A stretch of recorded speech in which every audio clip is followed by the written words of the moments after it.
तो मैंने कहा 12वां बाई चांस हमें क्यों होगा, 12वां में कोई और हो सकता है, क्योंकि एक सीट खाली है तो उसमें मेरा ही नाम से 12वां क्यों, और हम 12वां मंत्री बनने के लिए तैयार नहीं है आपके यहाँ। आप दबाव की बात करके टालने की कोशिश मत करिए, सीधा सा बात है, मैंने आपसे मांगा नहीं था, आप स्वतः नाम भेजे, स्वतः राजभवन से मेरे लिए चिट्ठी आई और तब मैं निकला घर से जाने के लिए। तो ये जो कार्रवाई आप कर रहे हैं ये अपमानजनक है। जहाँ स्वाभिमान को धक्का लगेगा वहाँ कोई भी कदम उठाने के लिए हम आज़ाद हैं। केवल मंत्री बनने के लिए हमने पैदा हुए हैं, मंत्री तो पहले भी 4 बार बना हूँ, मंत्री बनने का शौक पालता भी बहुत नहीं हूँ, इसलिए मैं गणेश परिक्रमा नहीं करता हूँ। हाँ, नुकसान हुआ मेरा, और मैं इसको मानता हूँ केवल एक दोष इसमें जो कुछ हुआ है कि वह मुख्यमंत्री का कमज़ोर निर्णय हुआ। हमारे साथ जेएमएम विधायक बैद्यनाथ राम जी है। राजभवन पहुंचे थे, शपथ लेना था, लिस्ट में नाम था, राजभवन से सूचना भी आई थी, लेकिन शपथ नहीं ले पाए। बैद्यनाथ जी, आपको राजभवन से सूचना मिली थी? कहां से सूचना मिली थी कि शपथ लेना है, आपको मंत्री की जिम्मेदारी मिल रही है? नहीं, बिल्कुल एक प्रक्रिया उसकी है, उस प्रक्रिया के तहत पहले सूचना आती है और उसके बाद फोल्डर आता है, मतलब उसको हम लोग राजनीतिक भाषा में वारंट बोलते हैं।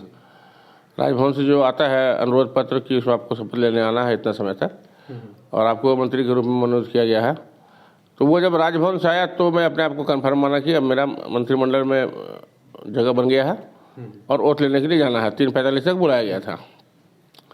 उसी रास्ते में अचानक हमको सूचना मिली कि मुख्यमंत्री आवास आई है। सुप्रियो ने फ़ोन किया। जब मैं वहाँ गया तो मुझे ये जानकारी दी गई कि थोड़ा परिस्थिति बदला है और कुछ बहुत ज़्यादा प्रेशर में हम लोग हैं, तो अभी थोड़े समय के लिए आपको हम लोग ड्रॉप करना चाहते हैं। हमने कहा मुझे ही क्यों। सबसे बड़ी बात ये है ना कि जब एक बार माननीय मुख्यमंत्री ने मेरा नाम भेज दिया, गवर्नर के यहाँ से आ गया वारंट कि शपथ लेना है, फिर ये परिवर्तन क्यों और किसके दबाव में? उन लोगों के अनुसार माननीय मुख्यमंत्री जी ने जो कहा उसका लबोलबाब यही था कि कांग्रेस के लोगों का बहुत ज़्यादा प्रेशर है कि जो 12वां सीट था उस पर खाली रखना था उसको। तो मैंने कहा 12वां बाई चांस हमें क्यों होगा, 12वां में कोई और हो सकता है, क्योंकि एक सीट खाली है तो उसमें मेरा ही नाम से 12वां क्यों, और हम 12वां मंत्री बनने के लिए तैयार नहीं है आपके यहाँ। बहुत सारी बात हुई। मेरे मन में जो भाव था वो हमने कह भी दिया कि आप गलत कर रहे हैं, आपको ये निर्णय बदलना चाहिए, और आप किसी दबाव में अगर ये निर्णय ले रहे हैं तो वो दबाव से बाहर निकलिए, अन्यथा ये राज्य का नुकसान होगा। ये समाज हित में उचित नहीं है, समीकरण के हिसाब से भी ठीक नहीं है, और आपको इस बात का हमेशा ध्यान रखना कि राज्य सरकार में सभी लोगों का प्रतिनिधित्व होना चाहिए। और आप उठा कर देख लीजिए कि अभी एससी वर्ग का कोई प्रतिनिधित्व नहीं है, जो एससी वर्ग के साथ अन्याय है। उन्होंने स्वीकार भी किया इस चीज़ को, लेकिन एक ही बात था कि दबाव में है। तो मैंने कहा इतने दबाव में सरकार चलेगी क्या, और कोई एआई पार्टनर हमारा इतना प्रेशर बनाएगा, सबसे बड़े सिंगल लार्जेस्ट पार्टी हम लोग हैं, तो कांग्रेस अपना निर्णय करे, जेएमएम अपना निर्णय करे, ये आपका निर्णय होना चाहिए। आप दबाव की बात करके टालने की कोशिश मत करिए, सीधा सा बात है, मैंने आपसे मांगा नहीं था, आप स्वतः नाम भेजे, स्वतः राजभवन से मेरे लिए चिट्ठी आई और तब मैं निकला घर से जाने के लिए। तो ये जो कार्रवाई आप कर रहे हैं ये अपमानजनक है, और ऐसे अपमान को कोई भी स्वाभिमानी व्यक्ति बर्दाश्त नहीं कर सकता है। ये हमने स्पष्ट कहा है उनको कि आप इस तरह की बात अगर करते हैं तो ये अपमान वाली बात है, और अपमान हम लोग बर्दाश्त ना किए हैं आज तक, ना कभी करेंगे। एक स्वाभिमान की रक्षा के लिए आज हेमंत सोरेन जेल में है। जहाँ स्वाभिमान को धक्का लगेगा वहाँ कोई भी कदम उठाने के लिए हम आज़ाद हैं। तो क्या कदम उठाएंगे बैद्यनाथ राम? कदम उठाएंगे, निश्चित रूप से उठाएंगे, और थोड़ा वक्त लगेगा, क्योंकि कोई भी बड़ा निर्णय लेने के पहले मंथन जरूरी है। तो मैंने उनको कह दिया है कि आप ये इस पर जल्दी निर्णय लिए, वरना हम अपना कोई निर्णय लेंगे। और इस प्रकार के अपमानजनक स्थिति में कोई भी स्वाभिमानी आदमी नहीं रह सकता है, ये संकेत हमने उनको दे दिया है।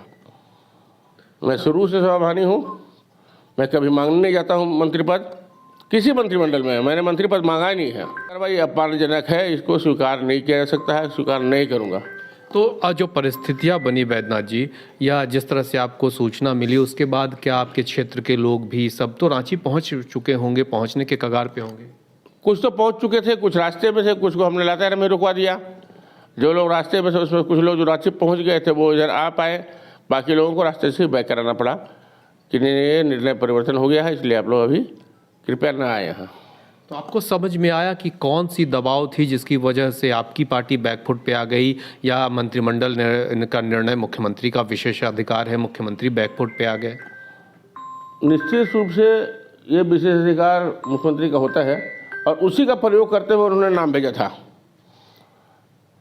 जिस दबाव की बात कर रहे हैं वो दबाव अपेक्षित नहीं होना चाहिए था, और जिस तरह से वातावरण बना, राजनीतिक माहौल बना और कांग्रेस का दबाव बोलकर कहा गया कि अभी हम लोग थोड़े समय के लिए ड्रॉप करें। उन्होंने ये नहीं कहा कि आपको हम बाहर कर रहे हैं मंत्रिमंडल से, बल्कि ये कहा थोड़े समय के लिए। थोड़े समय वो 2 दिन का हो सकता है, 4 दिन का हो सकता है, उससे ज़्यादा नहीं होगा। और संभवतः आज लोग दिल्ली जा रहे हैं, उन्होंने जो कुछ भी कहा है हमने उनके हर बात का एक तर्क दिया है कि दबाव में आके काम नहीं करना हम लोग को, और कभी भी कोई एलआई पार्टनर है अपने सिद्धांत पर वो चले, हमारा अपना जो एलआई पार्टनर रहेगा वो अपना काम करेगा, हम लोग अपना काम करेंगे। हमारे दल के आंतरिक मामले में हस्तक्षेप करने का अधिकार किसी को नहीं है। एक सवाल ये भी कि अब तो आपके हितैषी बीजेपी के लोग ज़्यादा बन गए, आपकी सवाल को, आपके मामले को, आपके अपमान को बीजेपी के लोग प्रमुखता से उठा रहे हैं, यानी कि आपके समर्थन में बीजेपी ज़्यादा आ गई है? नहीं, ये समर्थन की बात नहीं है। बैठे बिठाए लोगों ने एक मुद्दा दे दिया विपक्ष को। जिस प्रकार हम लोग आज तक चल रहे थे और हर बार हम लोग विपक्ष पर हावी होते थे, आज मुख्यमंत्री का यह कदम निश्चित रूप से विपक्ष को एक मौका दे गया कि पूरे राज्य में एक अनुसूचित जाति विरोधी चेहरा सामने लाने में वो कामयाब हो रहा है। कांग्रेस के लोग तो अभी भी, तमाम विधायक अभी भी अड़े हुए हैं, वो तो लगातार विरोध कर रहे हैं। ऐसे में लगता है कि बीच का रास्ता बैद्यनाथ राम के पक्ष में निकल पाएगा? नहीं निकलेगा तो देखा जाएगा, बहुत सारे विकल्प खुले हैं। ऐसा नहीं है कि कोई केवल मंत्री बनने के लिए हमने पैदा हुए हैं। मंत्री तो पहले भी 4 बार बना हूँ। मंत्री बनने का शौक पालता भी बहुत नहीं हूँ, इसलिए मैं गणेश परिक्रमा नहीं करता हूँ। कुछ लोगों को ये लगता है कि गणेश परिक्रमा नहीं करता है, मेरी फितरत में नहीं है ये चीज़। आपको ड्रॉप करने की सूचना किसने दी? ये सूचना हमको दिया इन्होंने, सुप्रियो भट्टाचार्य ने, चूँकि वो पुराने मुख्यमंत्री आवास में बैठे हुए थे, वहीं पर उन्होंने बताया और मैं वहीं पर मुख्यमंत्री के रूप में जाकर हमने चर्चा किया इस बात की कि ऐसा है क्यों। जहाँ तक सवाल है, जो भी स्थिति बनेगी उसका तो देखना ही पड़ेगा ना कि हम जो मंत्रिमंडल बना रहे हैं उसमें क्या समीकरण है। जिस एंगल से भी देखा जाएगा उसमें एक व्यक्ति को वहाँ नहीं है, क्योंकि आप 12% की आबादी को इग्नोर नहीं कर सकते हैं। दूसरे प्रमंडल के हिसाब से अगर देखें, क्षेत्रवार भी देखेंगे तो ऐसा नहीं कि पलामू प्रमंडल के हिस्से 2 मंत्रालय नहीं आता है। उस एंगल से देखेंगे तो भी, सामाजिक दृष्टि से देखें तो भी, कार्य का अनुभव देखना चाहेंगे तो उसमें भी कम से कम पहले के जो हमारे कार्यकाल रहे हैं वो बेजाग रहे हैं। और मैंने ये कहा है कि अगर आप चाहते हैं कि बेहतर तरीके से बेहतर मंत्रिमंडल काम करे तो आपको बहुत ही ठोस निर्णय लेना चाहिए। तो कितने दिनों के अंदर आप चाहते हैं कि जो डिसीजन है वो क्लियर हो जाए, नहीं तो बैद्यनाथ राम अपने तरीके से निर्णय लेंगे? देखिए, मैंने अपनी तरफ से उनको ये नहीं कहा कुछ, लेकिन उन्होंने कहा कि आज हम लोग दिल्ली जाएंगे कल और वहाँ से फाइनल करके आएंगे। अच्छा, मुख्यमंत्री दिल्ली जाएंगे? आज जा रहे हैं, दिल्ली आज जा रहे हैं, मुख्यमंत्री जा रहे हैं और भी नेता जा रहे हैं, जाएंगे। संभवतः कल लौटेंगे लोग, तब तो वहाँ पर बैठ के केंद्र से बात होगी।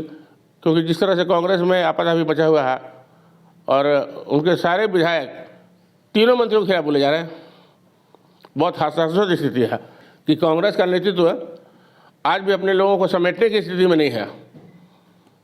प्रभारी फेल हो गए, उनके जो नेता हैं दल के अंदर उनकी बात लोग नहीं मान रहे हैं, अध्यक्ष एक तरह से सरेंडर हो गए। अगर ये बात आती है कि कांग्रेस के दबाव में ऐसा कुछ हो रहा है तो इस स्थिति को झेलने के लिए हम लोग नहीं हैं। लोग तो यही कह रहे हैं कि कांग्रेस के नाराज विधायकों ने बैद्यनाथ राम का खेल बिगाड़ दिया। नहीं, नाराज विधायक मेरा नाम नहीं बता, उन्होंने ये कभी नहीं कहा कि आप उनको बना। नाराजगी जो आई उसमें बैद्यनाथ राम का ही नुकसान हुआ। हाँ, नुकसान हुआ मेरा, और मैं इसको मानता हूँ केवल एक दोष इसमें जो कुछ हुआ है कि वो मुख्यमंत्री का कमजोर निर्णय हुआ। अच्छा, मुख्यमंत्री का कमजोर डिसीजन।